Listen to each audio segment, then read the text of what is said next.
617年7月，大隋王朝的现状是，隋炀帝久居江都，李密领导的瓦岗军继续围攻洛阳，天下盗贼风起。李渊起兵后，准备直取长安，然而当他率军到达贾湖堡时，却被宋老生和屈突通阻挡。那么，李渊是如何打败宋老生，并占领平邑郡和永丰仓？面对屈突通的阻挡，他又会采取何种策略呢？本期视频，我们就一起走进李世民哭谏进兵及李渊攻打河东郡。李渊的大军到达贾湖堡时，隋朝的将领宋老生已经率领2万精兵驻扎在了霍邑。恰逢此时，大雨连绵数日不绝，导致军粮运送困难，大军的粮草便开始告急了。就在这时，有传言说突厥和刘武周准备合兵攻打晋阳。李渊听后大为惊慌，连忙召集将领们商议对策。由于刘文静出使突厥尚未返回，所以无法得知突厥的真实态度。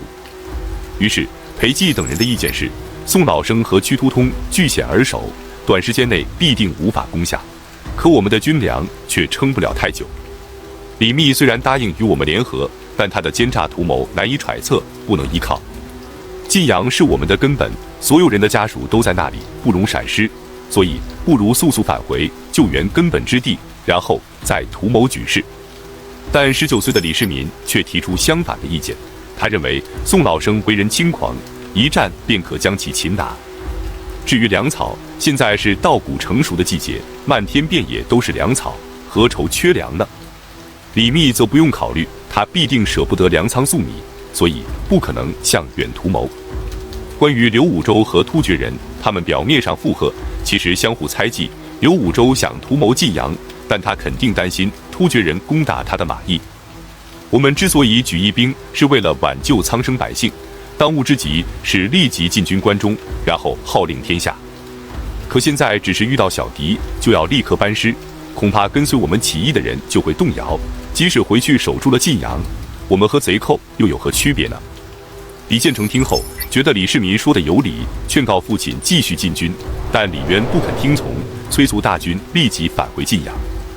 天黑后，李世民想再次劝阻李渊，但李渊已经入睡，他无法进入大帐，于是只能在帐外大声地嚎哭。李渊听到哭声后，召他进入帐中，问他为何哭泣。李世民回答说，我们凭借仁义起事，唯有进攻方能取胜，只要撤军，则军队必然溃散，等到那时，大军在前面溃散，敌军在后面追击，离我们灭亡的日子也就不远了，所以我才悲伤哭泣。李渊这才醒悟了过来，连忙说，大军已经出发，现在该如何是好？李世民回答说，右军整装待发，还没开始撤退，左军虽然已经出发，但估计没走多远，请让我去追赶他们吧。李渊同意后，李世民和李建成便连夜追赶，终于将左军给追了回来。7月28，晋阳的粮草终于运到了，突厥侵扰晋阳的谣言也就不攻自破了。8月初1，连绵数日的大雨终于停了，李渊连忙命令大军晾晒铠甲和器械。初3早上，李渊准备攻打宋老生，可他担心宋老生顾垒自守，不肯出战。李建成和李世民便献计说，我们只率领轻骑前往，诱使他出城迎战，如果他还是不肯出战，那就诬陷他与我们勾结，到时候他肯定会担心被属下奏报，必然前来应战。李渊采纳了他们的建议，亲自率军前往霍邑城东，派遣李建成和李世民率领数十名骑兵前往城下，做出要攻城的架势，并让士兵们大声地辱骂宋老生。宋老生大怒，立即率领3万大军从东门和南门分道出战。东门对峙的是李渊和李建成，南门列阵的则是李世民的右军。宋老生出城后，命令大军立即向李渊发起攻击，由于攻势太猛，李渊和李建成的大军抵挡不住，开始微微后退。李世民见状，立即率军从南门赶来，冲击宋老生的后军。他身先士卒，连续砍杀了数十人，大刀都被砍缺了口，飞溅的鲜血沾满了衣袖，犹如杀神一般。李渊的大军见援军已到，军心大振，立即开始反攻。李渊让士兵们大声喊道，宋老生被俘了，宋老生被俘了。宋老生的将士们不知真假，军心开始涣散，慢慢地退往城下。李渊的大军便逼近了城门，守城的将士们连忙关闭城门。导致宋老生自己都无法入城了。无奈之下，他只能下马后跳入壕沟，准备拉着绳子爬城，却被刘弘基追上后给斩杀了。天黑后，李渊命令大军攻城，由于没有攻城器械，将士们便赤膊登城，终于攻下了霍邑。李渊慰劳和赏赐了霍邑的利民，并挑选精壮的男丁从军后，继续率军向南进发。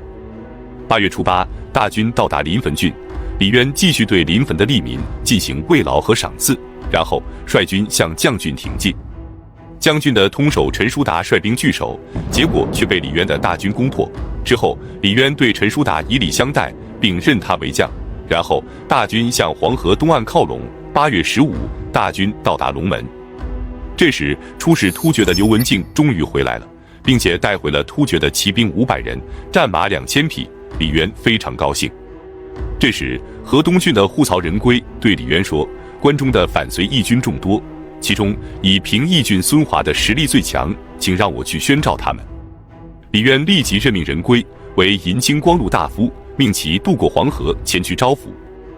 8月18，李渊率军到达汾阴以南，河边的百姓纷纷向李渊寄械船只，每天都有100多人。李渊便趁机建立了水军。这时，孙华率领轻骑从河阳渡过黄河前来面见李渊，李渊封其为武乡县公，以及平邑郡太守之职，然后让他渡河返回，并派遣王长协和刘弘基以及陈衍寿和史大鼐等人率领6000人渡过黄河，在河西扎营，以待主力大军到来。临行前，李渊对王长协等人说：“屈突通的精兵众多，与我军相隔仅有50余里，却不敢前来迎战，足以说明他的部下已经不肯为他效命了。但他担心杨佑怪罪，又不敢不出战。如果他亲自渡河攻击你们，我就立即进攻河东，则河东可破；如果他固守河东，那你们就拆毁桥梁，这样我们将他打败后，他就无法逃回长安，必被我们擒获。”但屈突通却选择了第3种方案，他亲自驻守河东，然后派遣将领桑显和率领数千名萧国军趁夜渡河，袭击王长协等人的营地，王长协等人不敌。就在这时，孙华和史大鼐等人从后面袭击桑显和，导致桑显和大败，连忙渡过黄河撤退，并且自己主动将黄河上的桥梁毁坏，逃回了河东郡。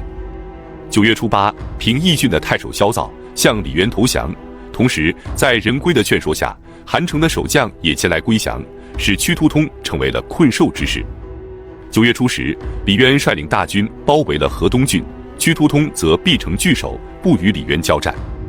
此时，河东郡虽然没有攻下，但三府之地的豪杰们得知后，纷纷前来投奔李渊，每天都有数千人。李渊想率军直取长安，但犹豫不决。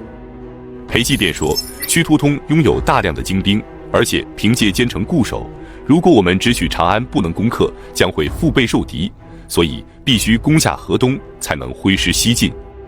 另外，长安以屈突通为后援，只要屈突通被打败，长安便能顺利攻破。”但李世民不同意他的意见，他表示：“兵贵神速，我们应该趁现在屡战屡胜的军威，大张旗鼓的西进，长安诸军必然望风而降。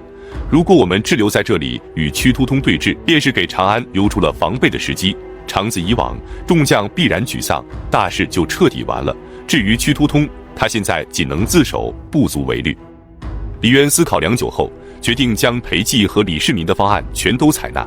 一方面，他留下诸将继续围攻屈突通；另一方面，他亲自率军西进。华阴的县令李孝常见状，立即将永丰仓献出，并投降了李渊。京兆各县的官员也都派遣使者请求归降。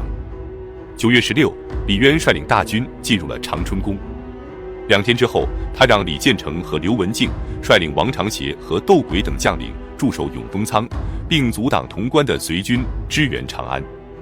李世民则率领刘弘基和殷开山等将领进攻渭河以北之地。那么，李世民大举进攻关中的时候，代王杨佑以及长安城里的官员会采取何种措施应对呢？我们下期接着讲述。